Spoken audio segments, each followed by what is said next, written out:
Hi guys, आप लोगों का फिर से मेरे यूट्यूब चैनल पर स्वागत है। और मैं उम्मीद करता हूं कि आप स्वस्थ होंगे, मस्त होंगे। तो आज हम लोग पढ़ने वाले हैं यांत्रिकी। हम लोग फिजिक्स वाले पार्ट में पढ़ेंगे यांत्रिकी के बारे में, यानी कि मैकेनिक्स के बारे में पढ़ेंगे। तो हम लोग देखेंगे कि मैकेनिक्स में कौन कौन सी चीज़ों को पढ़ना है। बल, त्वरण, कार्य, ऊर्जा, संवेग, गति, इनका संबंध इससे कैसे है। ठीक, कुल मिला के इनका संबंध इससे कैसे स्थापित होता है। इसमें हम लोग पहला यह देखते हैं, पहला क्वेश्चन है। इसे हम लोग यांत्रिकी को हम लोग क्वेश्चन आंसर फॉर्मेट में पढ़ेंगे। यांत्रिकी को हम लोग क्वेश्चन आंसर फॉर्मेट में पढ़ेंगे। तो हम लोग देखते हैं पहला इसमें कि एक व्यक्ति एक संवेदनशील तराजू पर खड़ा है। यदि वह गहरी सांस लेता है तो तराजू की रीडिंग क्या होगी। जैसे अगर हम बात करें तो व्यक्ति के शरीर का कुछ भार होगा। अगर मान लो वह मुंह खोलता है और बहुत तेज़ी से सांस लेता है तो जो सांस लेगा उसमें वाष्प भी होता है, वायु भी होती है। तो होता क्या है, जब शरीर में जाती हो तो वो कहीं ना कहीं जो मास होता है, व्यक्ति का जो द्रव्यमान होता है, उसमें वो ऐड हो जाती है। जब ऐड होगा तो वो क्या होगा, उसका रीडिंग तराजू का बढ़ने लगेगा। इसका मतलब यही है। अब हम दूसरा देखेंगे कि वॉशिंग मशीन कार्य करता है। जैसे हम कहें कि वॉशिंग मशीन जो होता है किस पद्धति पर चाहे किस सिद्धांत पर कार्य करती है, तो हम देखते हैं कि यह अपकेंद्रण सिद्धांत पर कार्य करती है।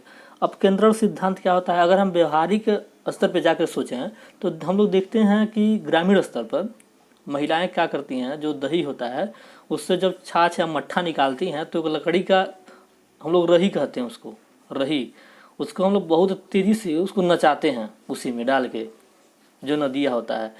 तो वो जो उपकरण होता है, जो रही होता है, वह अपकेंद्रण के सिद्धांत पर ही कार्य करता है। वैसे अगर हम बात करें जो हम लोग जैसे हम लोग देखे हैं कि जैसे अगर ज्ञान का दूध है या अमूल का दूध है तो इनका जो प्रोसेसिंग होता है, जो घी निकाला जाता है जैसे, वो भी अपकेंद्रण सिद्धांत के आधार पर ही निकाला जाता है।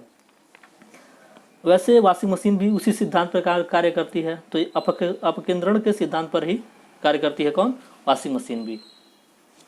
अब हम इसमें आगे देखेंगे कि प्रक्षालन मशीन की कार्य प्रणाली का सिद्धांत है।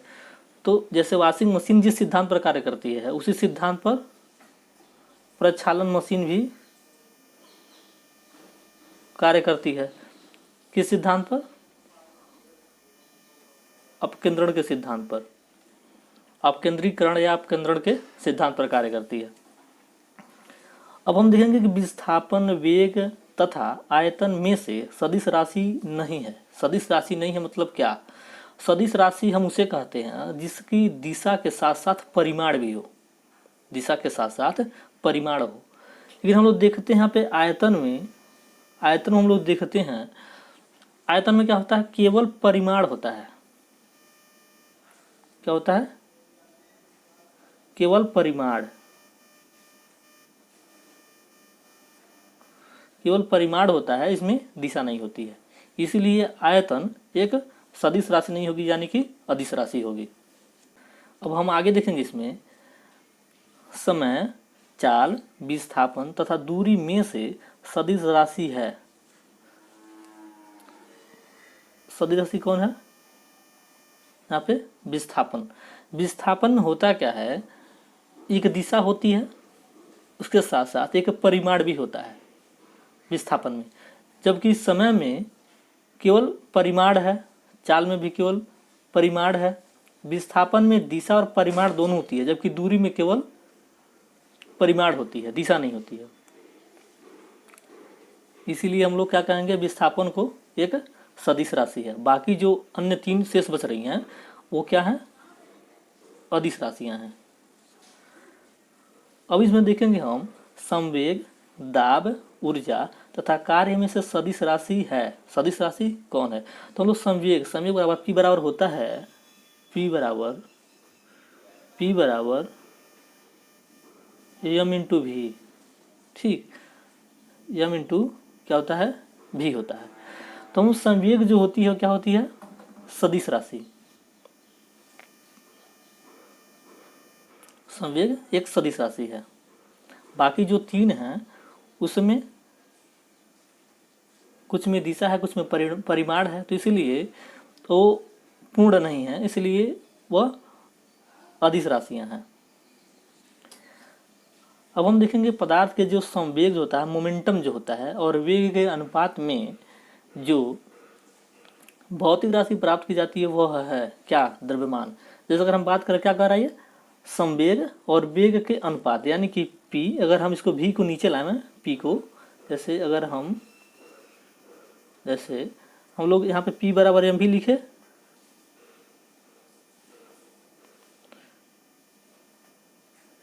p बराबर m इंटू भी लिखे, तो ये पूछ रहा है कि संवेग और वेग के अनुपात, यानी कि p बटे v बराबर m। तो m क्या है यहाँ पे, द्रव्यमान है। तो हम लोग क्या प्राप्त करेंगे यहाँ पे, द्रव्यमान को, यानी कि पदार्थ के संवेग यानी कि मोमेंटम और वेग के अनुपात में जो भौतिक राशि प्राप्त की जाती है या जो प्राप्त की जा सकती है वह क्या है, द्रव्यमान है। अब हम देखेंगे कि बल गुणनफल है, बल गुणनफल है, यानी कि बल को हम लोग किससे नोट करते हैं, F से, द्रव्यमान और त्वरण, यानी कि यह बराबर m F बराबर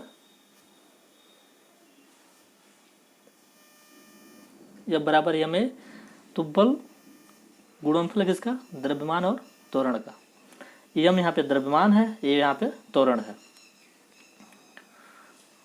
हम लोग देखते हैं कि यदि किसी घन के आयतन और पृष्ठ क्षेत्रफल को निरूपित करने वाली संख्याएं समान हो तो उस घन के किनारे की लंबाई की माप होगी क्या, 6।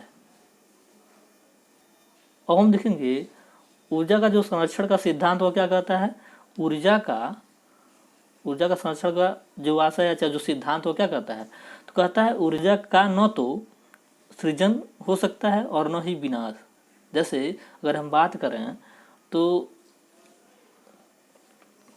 इसका मतलब ये हुआ कि ऊर्जा को न हम लोग सृजित कर सकते हैं, न ही उसका हम लोग विनाश कर सकते हैं। हालांकि होता क्या है, ऊर्जा के एक रूप से दूसरे रूप में क्या होता है, परिवर्तन हो जाता है। अब हम इसमें देखेंगे वायु शक्ति यानी कि विंड पावर में ऊर्जा का जो रूप विद्युत ऊर्जा में परिवर्तित होता है वह है क्या है, गतिज ऊर्जा। जैसे अगर हम बात करें समुद्र के किनारे जो बड़े बड़े टरबाइन, पवन चक्की जो लगी होती है, टरबाइन नहीं पवन चक्की जो लगी होती है, वो हवा की गति के हिसाब से मूव करती है, और जितना तेज मूव करेगी, जितनी तेज गति करेगी, जितना तेज हवा रहेगा उतनी तेज गति करेगी। तो जो हवा की गति होती है उसी गति के हिसाब से वो जो मशीन होता है उसी हिसाब से वह गति करता है। तो जब गति करता है तो जो ऊर्जा गतिज ऊर्जा है वह विद्युत ऊर्जा में क्या होता है, कन्वर्ट होता है। तो यही बात है। हवाओं में जो ऊर्जा होती है वो किस फॉर्म में होती है, तो केवल गतिज ऊर्जा के रूप में होती है। हवाओं में जो ऊर्जा होती है केवल गतिज ऊर्जा के रूप में होती है। अब हम देखेंगे एक ट्रेन जैसे ही चलना आरंभ करती है उसमें बैठे हुए यात्री का सिर पीछे की ओर झुक जाता है। इसका कारण है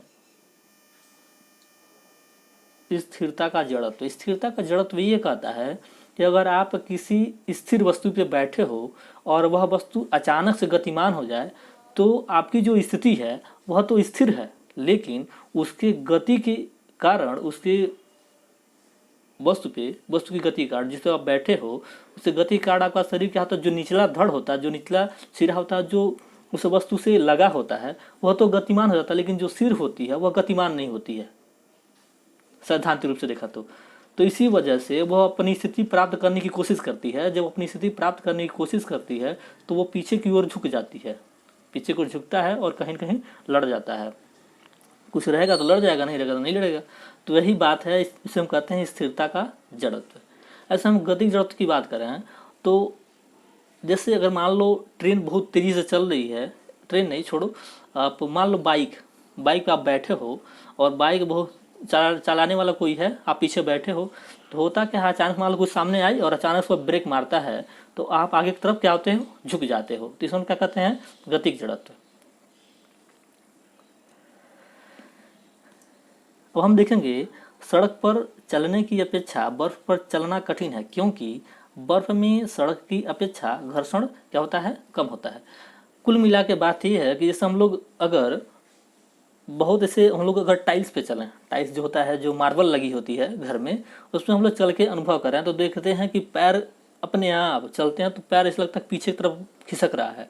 लेकिन हम वहीं पे अगर कोई खरदरा खुरदरा कोई स्थल प्लेट हो, जैसे वो हम लोग खड़ंजा होता है चाहे सड़क होता है, और उसमें हम लोग चलें तो बहुत ईजिली चल सकते हैं। तो वैसे ही यह क्या करता है, बर्फ।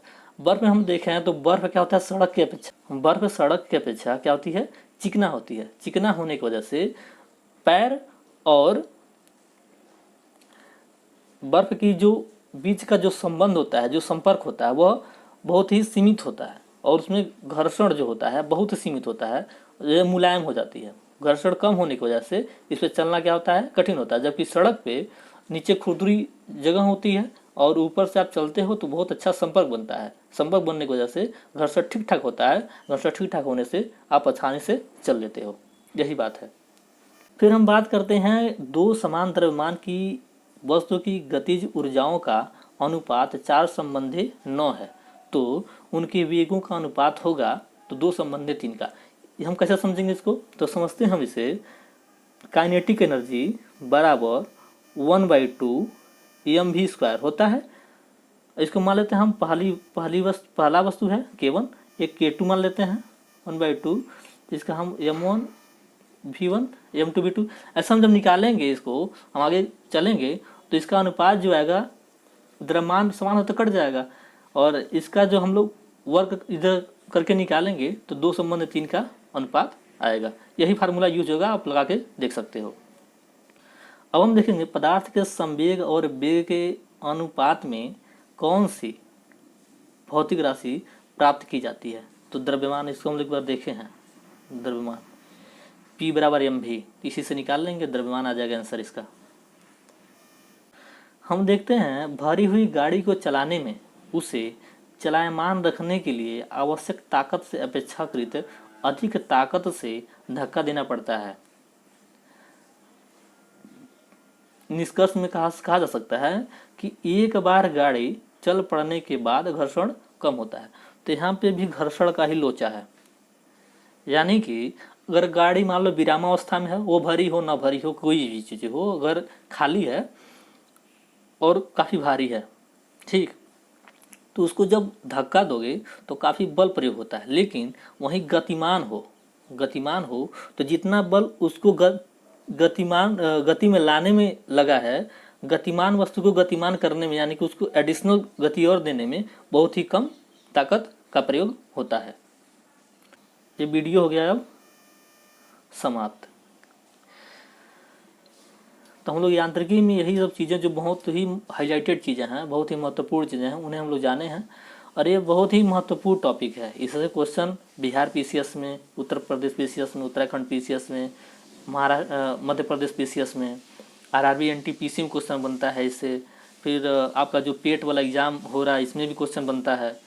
तो इससे बहुत ही सारे क्वेश्चन बनते हैं और ये बहुत ही हाईलाइटेड टॉपिक है इन एग्ज़ामों के लिए। तो इसलिए इन्हें पढ़ना बहुत ही महत्वपूर्ण है, और जहाँ तक मैं समझता हूँ ये वीडियो बहुत ही हेल्पफुल साबित हो सकती है। अगर हमें इसे 2 बार 3 बार देखना लगातार तो अच्छा कर सकते हैं इसको देखने के बाद।